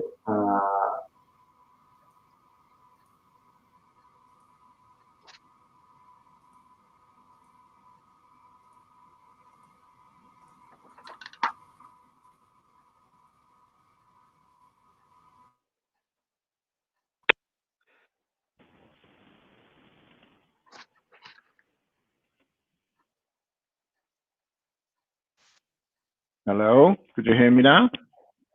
Yep. Yeah, okay, good. All right. Oh, finally. So very happy to be there. Good afternoon, everyone. So it's a very nice opportunity and so far very well managed event. Very happy and proud to be in this event. I heard a lot of good things. There is some concern also about competition, I heard. But I think that you did all great during this fiscal year, and I'm sure that with the next one we will do even better if possible. The number 3, I heard also that was a good topic for you, especially Neil, for this next fiscal year. So I'm good to hear that. It's not the first time, but I think that René would like to take a big bet with you, and I'm very happy about that. So long story short, thank you so much, the PaloAlto people to join, especially Claudette, being very supportive in this success and a big contributor of this success. Not to mention Hannah, of course, which was there a few months ago. So to celebrate this success, there is no better than sharing some award and giving some award for the Palo Ranger. And the first one is the Palo Ranger of the Year, fiscal year 20, as a sales engineer. Sorry, at the business development. And it's not one that we want to celebrate, but 2 awards in this category. It's 2 outstanding individuals running a most successful Westcon entity last year, which I'm very pleased of, and the market share and also the revenue numbers. Congratulations to both of you, and the 2 awards will go to in a very nice country, and it will go to Dennis Dint and Dennis Figure. So congratulations to you both. You won the award of the business development. Now, the second one, the Palo Power Ranger of the Year, as a sales engineer this time, there will be only one. He is a top cybersecurity engineer with a great knowledge. He made a lot of parks and show his value on the pre-sales capabilities. He is a strong member of the team, and again, great work. Thank you, congratulations, and for your work and your great work and your commitment for the fiscal year 20. And I would like to give the award to Alan Wilkes in the UK. Congratulations, Alan. Good job. So the next one would go for the Palo Power Ranger of the Year for the marketing, and it's a very important because communication is key. Social selling is key also for us, and I'm very happy to congratulate the best marketing individuals in the community. The deliverables of this guy is excellent. The execution, the content, the ideas, the initiatives also has been several times underlined and highlighted. And commit to the deadline also, very valuable for the organization. So thank you so much for the overachieve performance.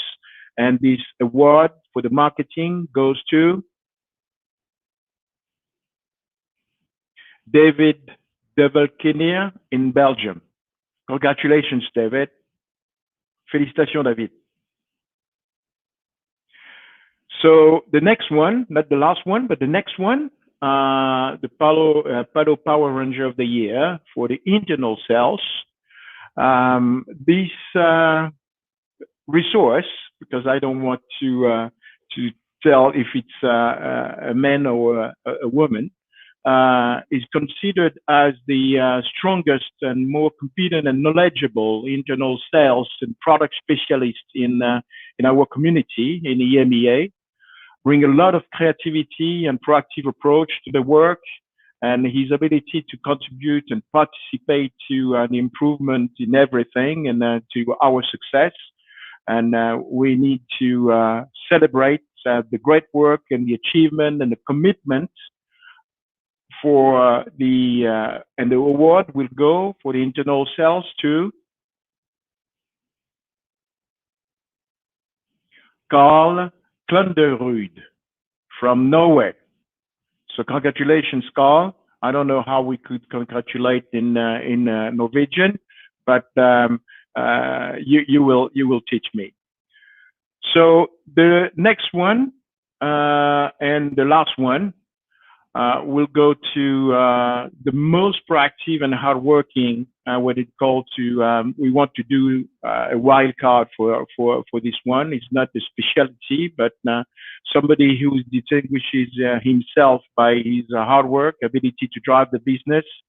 He has some particular strength and awareness in terms of enablements, and he's very supportive of his team, always available.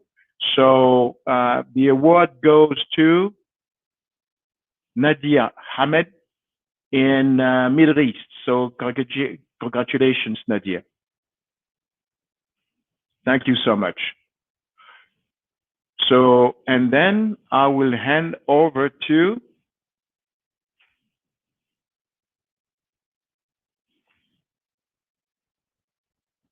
to me, I guess, for the Hustle EMEA incentive.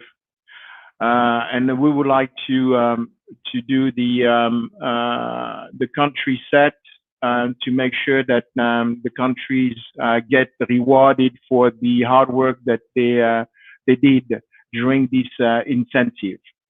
So for the country set number 1, the third place with a price of $2,500 will go to France. Okay, so you want to start with the first place? Okay, good. So the first place will go to Germany. The second place with a $4,500 prize will go to Middle East. And as I mentioned, the third place will go with a $2,500 prize will go to France.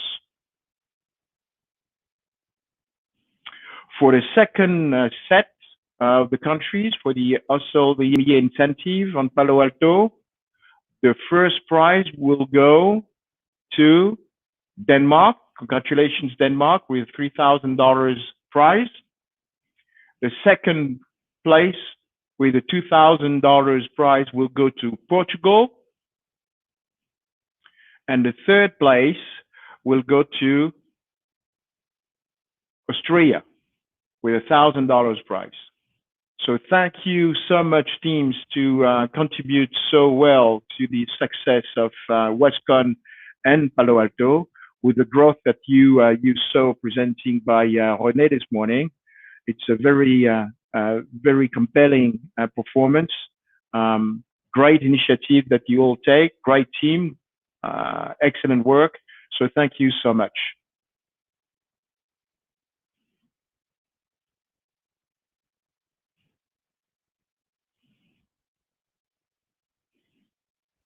Neil, over to you. Thank you so much, Daniel, and congratulations to all the winners. Thoroughly deserved, and you know, really very well done. We spend those MDF dollars wisely. We might be keeping an eye on them, but thanks very much for covering that off, Daniel. So look, we're coming up to the close now, guys, and I know it's been a long session. I know there's a UK event by PaloAlto this afternoon, so I'm keen to kind of close on time. So I just had a kind of a final wrap-up slide. Firstly, want to thank you all for attending. Thank you all for listening. I know there's been quite a lot of content, both recapping, new, but hopefully you found that the session useful. We don't get together very often. And in fact, you know, I think this has been our first time on venue. So I want to thank the team behind the scenes for setting this all up at mega quick notice. You know, we pulled this all together in a short period of time. But I think it was a really good idea to get together, set the scene, set the expectations for the year. I want to thank all the presenters today for giving up their time to commit to this. You know, it's clear that we've had some really good slideware today, great interaction, good conversations, and I think if there's an appetite to do it again, I'd love to. As everyone agrees on this call, from a management perspective, the numbers start with a 3, right? We're aligned, regardless of the bet. We're aligned, right? So we want this to be a $300 million business. For relevance, for relationship, you know, we want to have at least 30% market share, and we want to grow by 33%. That is the biggest takeaway, and that will always be in our DNA moving forward, and also our plans. I also want to thank you for your resilience through the COVID period. We haven't really talked about COVID. Everyone talks about COVID, but the resilience and hard work put in, particularly from our logistics teams and operations teams, all those people behind the scenes that work really hard on this vendor, you know, to make sure that we can deliver equipment to customers in the best way possible, you know, is sometimes unnoticed, right? So I really want to thank everybody for their hard work in a very, very, you know, difficult period. Key 3 words, one of them's missing, right? The first word was alignment. Absolutely aligned with PaloAlto centrally, absolutely aligned to their goals and objectives, strategy and plans. And the key thing, the key message from us to you guys, and particularly the Westcon guys, is that we adopt, we execute, we deliver, right? I talked a little bit, and we talked a little bit on the panel around the new projects that are coming, the things that are in the pipeline, that are in production. Right, we're very, very close to releasing some of these things. You know, we absolutely need these to compete. We absolutely appreciate we need to top up the EMEA toolkit with these, but these are really exciting EMEA initiatives that we're going to get off the ground at the beginning of November, right? So I'm really, really excited to have been able to announce those today. To reiterate, use the tools available, use Teams, make sure we connect to the cadence calls, the cadence reporting, try and be as self-sufficient as you can. Give this central team headspace to move things forward, right? But as always, we're there to support you. But try using the tools around you, or continue to use the tools around you, right? And for me, this is the messaging has been consistent. It's all around interaction. It's all around communication. It's all around connecting people together. You know, local countries up to GSIs as an example, local countries into our local subsidiaries at PaloAlto. That is how we are going to continue to be successful. And well done to the winners. I congratulate them again. Right, we'll get some things out on social media. We'll get your prizes. But we're really, really happy to give out some prizes today. There's been some amazing performances, and there's been many people in the community that, you know, perhaps haven't been rewarded today, but do a fantastic job on this vendor. You know, you've heard a lot about the growth. You've heard a lot about the importance of services, as well as the EMEA toolkit and the things that we have in the pipeline. You know, key service update coming, but also our, you know, changes we're seeing in the services, you know, business unit, the changes they've made. We've really, as you heard in the business update yesterday, we've really got to get behind this, guys, right? You know, there's more resources coming to the central team that can help drive that. You know, it's going to help your retained gross profit numbers, right? So we're really going to get behind this. You know, really have services as, again, the cornerstone of what we do in our everyday lives. And it wouldn't be right, although I know that Claudette has left the call. You know, we are now, after today, in a really busy period in the build up to PaloAlto's Q1. It is all hands to the pumps, guys. It's about maximizing every single dollar on every single booking. You know, Central are working with Dan Bridgman and Neil Haining and the team to get a closed plan submitted into Paolo. You know, again, thank you in advance for staying on late on the last few days of the quarter.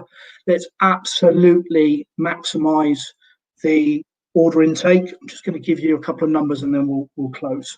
Right, is that in October we need to close as an EMEA group $33 million, right? And we can see that in the pipeline, $33 million to continue with that 33% growth trajectory, right? To keep us on course at the end of Q1 for 33% growth, Q1 to Q1, year on year.